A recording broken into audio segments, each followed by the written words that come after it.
like we said, is to send out the team survey.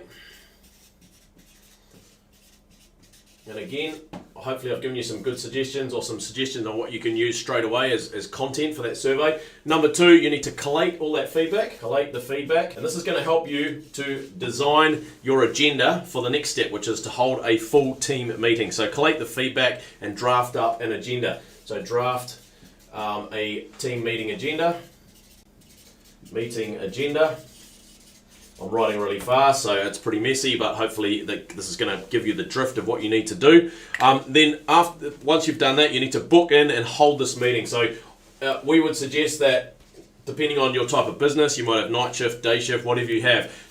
You've obviously got to find a time where you get everybody together and hold this meeting. So hold what we call an all hands or an all staff meeting. All staff meeting.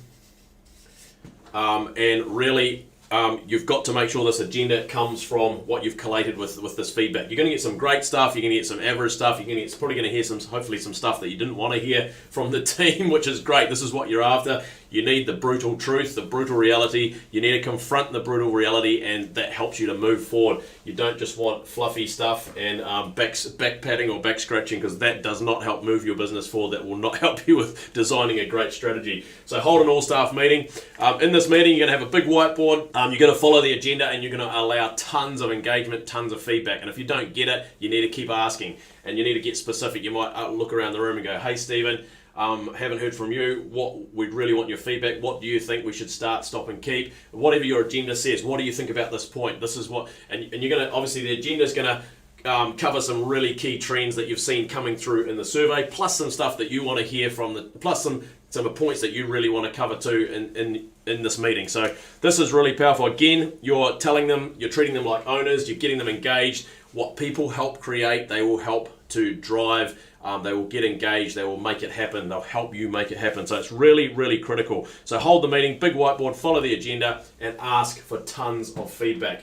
So it's really just a giant brainstorming session to get together and get people's input further to the survey. Really, really powerful. The next thing is, once you've nailed that, you need to start what we call the morning leadership meeting. So this is your morning LS, leadership meeting. So however many people you've got in your leadership meeting, you might have 2, you might have 3, you might have 4, you might have 10, whatever those key leaders are around the business from each department, you need to get them on the phone on a conference call, 7 in the morning or 7:30 in the morning, just a conference call. It's 10 minutes long, that's it, just to discuss some key issues, what you've learned about this, and the issues facing the business. It becomes it's like a drumbeat. It creates rhythm in the business. It gets the leadership meeting together. It creates discipline. Remember, discipline sets you free. Absolutely critical. The businesses that do this stuff go from good to great or average to great. So you've got to remember this stuff absolutely flat out works.